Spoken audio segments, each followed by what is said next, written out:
Okay, we have a chick here. She's going to talk about her first date with a guy, and just take a listen, man. Just take a listen. And yes, somebody did take her out. Yes, I don't want people commenting on her looks. Like I told you, all most Caucasian women, all they gotta do is really be is fit. The bar is super low. But anyways, fair use. I went on a first date last night, and it was a walk through Golden Gate Park at night, which I feel like was stupid. And I was already kind of on high alert, like this is dumb, and I should have said no. But so I'm like standing outside of this like spooky cabin. It's like foggy and dark, and the guy comes up and he's holding 2 thermoses of hot chocolate, which I feel like in his mind he's like, this is like a really sweet gesture. Like it's the first day I brought a treat, but like he hands me one, and my first thought is like, I'm not drinking this hot chocolate. Like anything could be in this hot chocolate. Like, why would he do this? This is like so bizarre and strange. Like, not being a hater, but like, what the fuck? And then as I'm having this like internal monologue, he goes, oh, if you want, you can choose which one to drink, just in case you're worried, because I was thinking on the way over, some people could be worried about that, which I feel like for him to even have that thought, he's like miles ahead of most men. But like, it's cute that he was like, yeah, some people might be worried about that. Like, it's possible that she might have that anxiety. Like every single woman to ever exist ever would have that worry. Like it's not some people, it's every woman. It like I can't think of, yeah, I don't know. So I don't know. I feel like maybe the moral of the story is, I don't even know what. Like it just kind of sucks to be a woman, and men maybe don't bring drinks from home on a first date. I went on a first date last night. I had a conversation with, obviously with you guys, but also with other people. I always say the beautiful girls are not the problem in this dating market spot. That's just my opinion, because they're always going to get taken care of mostly no matter what. So they'll end up knocking, themselves on the head, and they'll find some system to take care of them eventually. But what I've found in my dating experience, like the truly like pretty ones with beautiful ones with real options, they'll, even if they have to let you down, they won't kill you for it, because they have options. Like I'm talking about actually like real serious options in terms of men actually wanting to take care of them and actually wanting to claim them and hold them up in the air. The mid-tier girls that you see in this clip right here, these are the main problems, because what most guys do is they'll approach a woman like this because they'll be like, okay, before I can aim for the higher tier women, I got to start off with women like this. Or they look at themselves and they're like, okay, I don't really qualify for a very beautiful woman outside of my league. Let me approach somebody like this. And what ends up happening in the marketplace is women like this, or even fat women, end up getting approached more than beautiful women. So now you have a cluster of mids where they all act like this. I shit you not. Damn near most of these mids, they act like this. The 4 out of 10s, the 5 out of 10s, they act like this. They always think it's somebody trying to drug and take advantage of them. They always think somebody's stalking them. You know what I mean? They treat men like they're very expendable because they've been on the carousel for so long. They just think men are just dime a dozen, even though they've been getting used. But they just in their mind, they think they actually have options, but they really don't. So this is what's happening. This is in terms of when we're talking about the what's happening on the women's side of the market, how women are seeing the dating market. Almost everything that she said here was so wrong. And not only wrong, it's confusing, and she ended up missing the entire point. She's just like, I don't even know why I even said this story. The problem, and then the thing is, a regular dude will come up to a girl like this and be like, okay, this is a regular girl. She's this. Okay, maybe this will, and in her mind, she's gone. I'm telling you, is these chicks right here, chicks like this are the problem in the dating marketplace. I'm gonna replay the video real quick, and I'm going to point out everything that is wrong. Everything. And it was a walk through Golden Gate Park at night, which I feel like was stupid, and I was already kind of on high alert, like this is dumb, and I should have said no. Now, off rip, that means she's already been to men's houses before, just off rip. So that's already red flag for her to even accept a date like that at night at Golden Gate Park. What happened was she probably found some dude online who was a beta Brad. So this is probably somebody that was probably her quote unquote height requirement, but he was a beta. One of them goofy motherfuckers with glasses, whatever, but he had the height. So she's like, fine, I'll quote unquote give him a chance. So this was beta Brad that she went with. Right. So this our off rip to even accept a date like this. And the idea is she was probably okay. Let me try something different instead of just getting smashed and dash at Chad's house or Chad's mom's house or Tyrone's girl's house. That's a whole other story. But anyways, but so I'm like standing outside of this like spooky cabin. It's like foggy and dark, and the guy comes up and he's holding 2 thermoses of hot chocolate, which I feel like in his mind he's like, this is like a really sweet gesture. Like it's the first day I brought a treat, but like he hands me one, and my first thought is like, I'm not drinking this hot chocolate. Like anything could be in this hot chocolate. Well, and that's another thing. You do have to worry about who's putting one in people's drinks as a person, not necessarily just as a girl. But when it comes to women, they always think somebody's out to drug and grape them. They always think this. So they always really go throughout life trying to dodge the average guy because they think the average guy is quote unquote, I rather the bear than the average guy, right? Quote unquote. Even though that's not necessarily true in practice, but they just would rather just avoid the average guy because they think the average guy is somebody that's trying to drug and grape women if they don't have no options. That's what most women think. And even with the woman versus the bear discourse, which I refuse to acknowledge really on this platform, but what people don't understand with that is just women just displaying that they just what I've been saying for the most part, they really just think that average, they want nothing to do with average men, and they want to use whatever excuse they can to avoid the average guy, right? So that's really that's basically what they're trying to do and what they're displaying. And and the irony of all of this, when they always swear that some dude is trying to take advantage of them, right? The irony is when you see the books that a lot of these women read, it's literally grape fantasy or as a cheating / grape fantasy. that's literally what they're reading too. So that's the one of the biggest ironies of it. It's one of their biggest fantasies, believe it or not. And I don't want women in the comment section playing stupid. Stop. we know this. Let's press play. Chocolate. Like, why would he do this? This is like so bizarre and strange. Like, not being a hater, but like, what the fuck? And then as I'm having this like internal monologue, he goes, and before I continue, the guy's doing too much. And the reason why I think he's doing too much is she's not even used to a date like this. She's just used to being pump and dump. You can't treat people like this like normal women. Like, this is a hoe. But you don't see her as a hoe. So you end up doing too much, and you just being a normal person, being courteous or being a thoughtful person, you're treating her too much. Now, I'm not the type of dude that will advise guys regularly to just don't do nothing for women, don't pay for women, and blah. But I'm just saying, in this case, or in many cases like that, when you're dealing with a woman like this, just unfortunately, treating her nice might be doing too much for her. And that might be it's going to actually come across as a red flag to her because she's not used to that kind of treatment. That's how far gone she is. oh, if you want, you can choose which one to drink, just in case you're worried, because I was thinking on the way over, some people could be worried about that, which I feel like for him to even have that thought, he's like miles ahead of most men. But like, it's cute that he was like, yeah, some people might be worried about that. Like, it's possible that she might have that anxiety. You're such a good boy for thinking about me. You're such a good boy.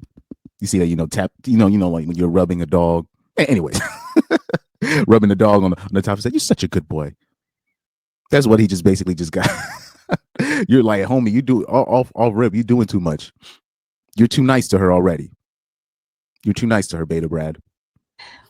Like every single woman to ever exist ever would have that worry. Like it's not some people, it's every woman. It like I can't think of I don't know.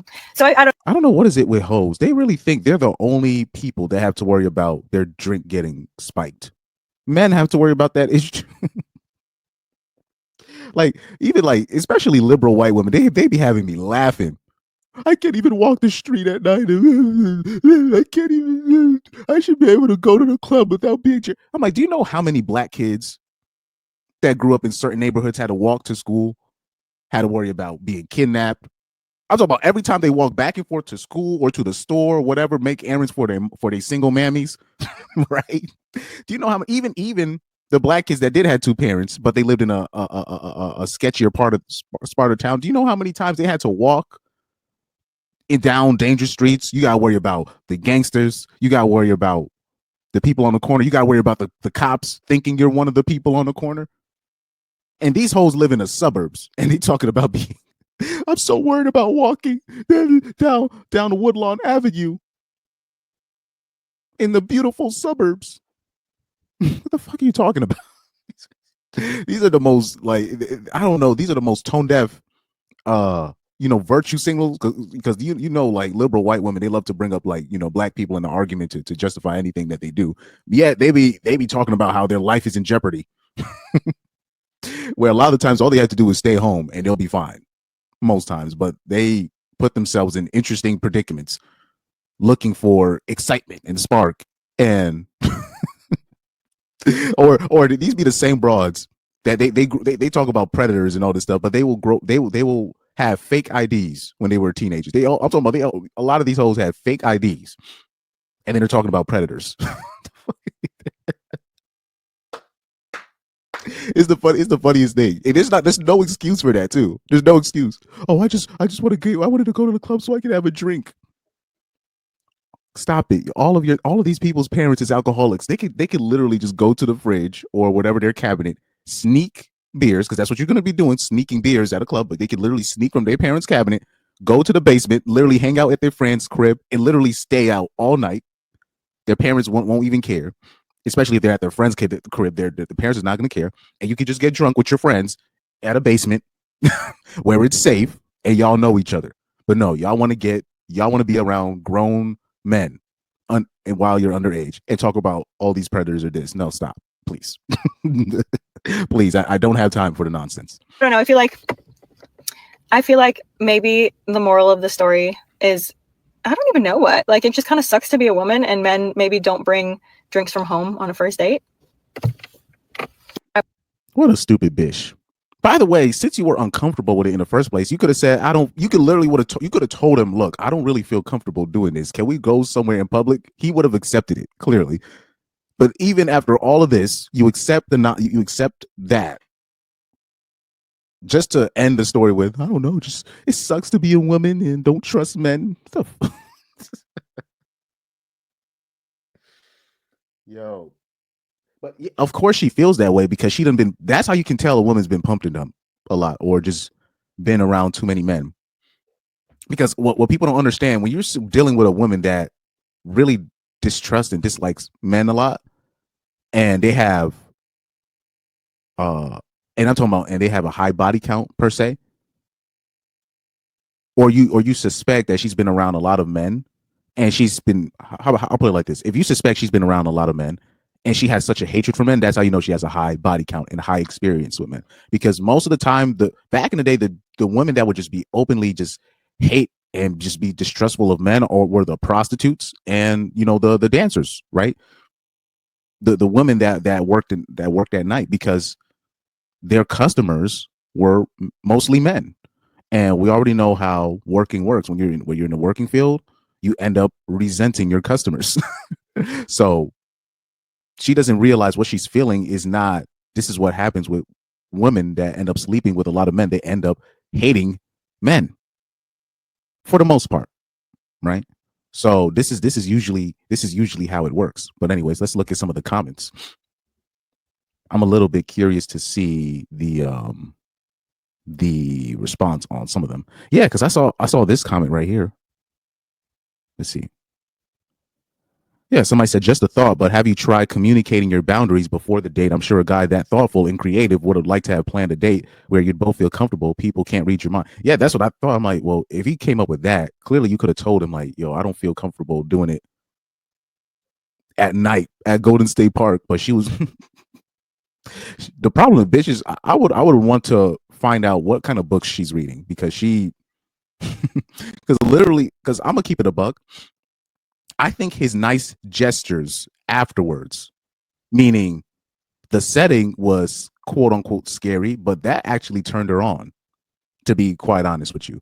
And it was really him coming out, Beta Brad with the coffee, with the hot chocolate. That actually turned her off. But she doesn't want to. She can't admit that because it would show what her intentions were. He could have probably he probably could have been better off acting like that he's about to kidnap the bitch, but saying that he's just playing. He probably would have been better off doing that. Believe it, believe it or not. That's why she accepted that date in the first place, because it was spooky and mysterious, and I don't know where this is, but this is interesting. And him coming out, Beta Brad with the that really actually turned her off, but she can't say it. Somebody said, "What's the percentage of roofie dates / total dates? I feel like our expectation of getting drugged is disproportionate." It is. And then on top of that, if you're not going out to these bars at such a frequent rate, you don't have to worry about that, like, at all. But like I said, these things happen at bars and nightclubs and all this stuff. And even then, if you do go to a bar, you could just invite your man with you, and even if somebody were to do that to you, at least your man will be there to help you out. So, like I said, a lot of these things are very avoidable, but women love danger, but they don't like the consequences that come with danger or seeking a thrill, right? So right here, somebody said, a woman here said, I had a man on a date tell me I was crazy because I didn't want to walk down a long alley with him. I left him there and called a lift. Men really live in a different world. Well, no, we live in the same world. It's just we deal with it. But women live in la la land. You know what I mean? Yeah, like hoes live in la la land, and they really think the world just revolves around them. So what they call the main character syndrome. So they always think it's somebody. They're always in their mind somebody's out to take advantage of them. So that's the world that women live in, la la land. It's not necessarily he's not living in the real world, because he has to live in that same world.